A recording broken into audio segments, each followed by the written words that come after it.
Norma e inflacionit për muajin shtator 2025 u rrit në 2.4%, më shumë se e njëjta periudhë e një viti më parë, ku inflacioni ishte 1.9%, sipas të dhënave të publikuar nga Istat. Të dhënat tregojnë se për herë të parë çmimet e ushqimeve u rritën më pak se inflacioni i përgjithshëm.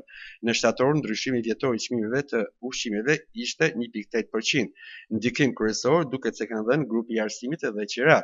Kjo lidh me faktin se gjatë shtatorit në vend ka nisur viti i ri shkollor, por edhe përgatitet për universitete. Sipas Instat, krahasuar me muajin gusht 2025, çmimet e grupit shërbimi arsimor shënoi rritje me 2%, pasuar nga grupet veshje dhe këpucë dhe qira, ujë, lënë të djegëse dhe energji me 1%, e më pas ushqime dhe pije jo alkolike. Ndërkohë çmimet e grupit transporti kanë vijuar që të pësojnë ulje.